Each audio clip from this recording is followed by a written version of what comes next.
జూబ్లీహిల్స్ మధురనగర్లో వివిధ సంఘాల సమావేశంలో బీజేపీ అభ్యర్థి లంకల దీపక్ రెడ్డి, బీజేపీ ఏపీ రాష్ట్ర అధ్యక్షురాలు దగ్గుబాటి పురంధేశ్వరి పాల్గొన్నారు. తెలంగాణ కోసం పాటుపడిన వ్యక్తి కోసం అధికారాన్ని అప్పగిస్తే రాష్ట్రాన్ని అప్పుల పాలు చేశారని పురంధేశ్వరి అన్నారు. రాష్ట్రాన్ని అధోగతి పట్టిస్తున్న వ్యక్తి కేసీఆర్ అని విమర్శించారు. నీళ్లు, నిధులు, నియామకాలు, ప్రాజెక్టుల పేరుతో రాష్ట్రాన్ని దోచుకున్నారని అన్నారు.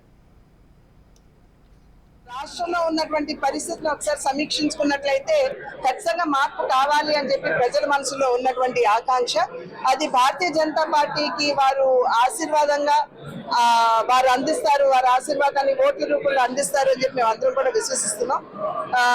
పెద్ద ఎత్తున తెలంగాణ రాష్ట్రానికి కేంద్ర ప్రభుత్వం తన సహకారాన్ని అందించినటువంటి విషయం ప్రజలందరూ గమనిస్తూనే ఉన్నారు.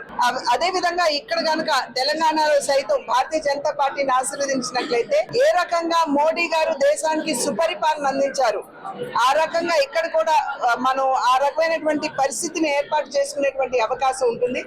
ప్రజలు గమనించాలి, మీరు ఆలోచించాలి, సుపరిపాలన కావాలా లేకపోతే స్వీయ పరిపాలన కావాలా అనేటువంటి విషయాన్ని ప్రజలు ఒక్కసారి సమీక్షించుకోవాల్సినటువంటి అవసరం ఉంది.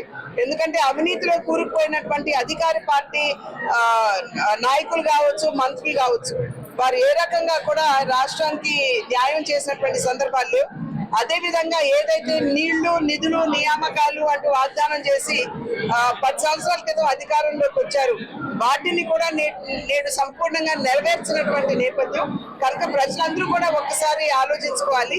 ఏ పార్టీకి ఓటు వేస్తే, ఏ అభ్యర్థికి ఓటు వేస్తే వారికి న్యాయం జరుగుతుంది అనేటువంటి విషయాన్ని ఆలోచించుకోవాలి.